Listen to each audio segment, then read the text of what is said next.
ស្រីម្នាក់ធ្លាប់រួស្រីគ្នាកាលនៅក្មេងយើងលេងជាមួយគ្នាសើចសប្បាយគ្មានទុក្ខព្រួយណាបាយមួយចានចែកគ្នាញ៉ាំស្និទ្ធស្នាល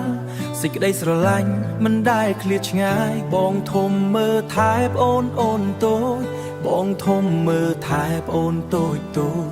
ដើរទៅសាលាជាមួយគ្នារាល់ព្រឹកអូនស្រីញឹមស្រង់ដូចផ្កាជីវិតគ្រួសារកក់ក្ដៅខ្លាំងណាស់ថ្ងៃវេលាកន្លងទៅយឺតមនុស្សធំឡើងត្រូវបែកផ្លូវគ្នាសោះតែអនុស្សាវរីយ៍នៅក្នុងចិត្តមិនដែលបាត់គ្រួសារមានបងប្អូន3នាក់ប្រុងពីរស្រីម្នាក់ចងចិត្តគ្នា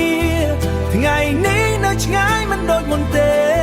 សោះតែការនឹកស្រណោះជានិច្ចចង់អង្គុយនិយាយដូចថ្ងៃមុនទោះជីវិតនន់មិនបែកបាក់ឡើ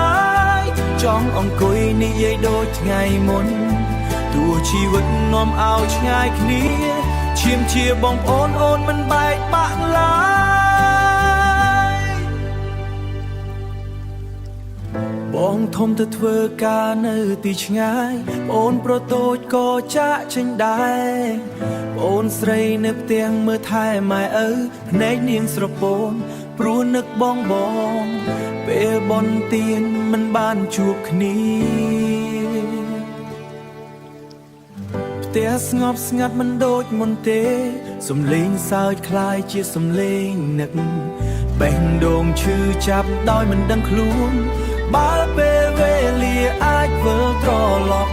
ចង់នៅជុំគ្នាដោយកាលពីមុនបាយមួយចានចែកគ្នាញ៉ាំវិញកុំឲ្យជីវិតបំបែកយ៉ាងទៀតគ្រួសារមានបងប្អូន3នាក់ប្រុងពីរស្រីម្នាក់ចងចិត្តគ្នាថ្ងៃនេះនៅឆ្ងាយមិនដូចមុនទេសោះតែកាយបើបានជួបគ្នាវិញចង់អង្គុយនិយាយដូចឆ្ងាយគ្នាឈាមជាបងប្អូនមិនបែកបាក់ឡើយប្រុងពីរស្រីម្នាក់បងប្អូនមិនភ្លេចគ្នាទេទោះនៅទីណាក៏នៅក្នុងចិត្តជានិច្ច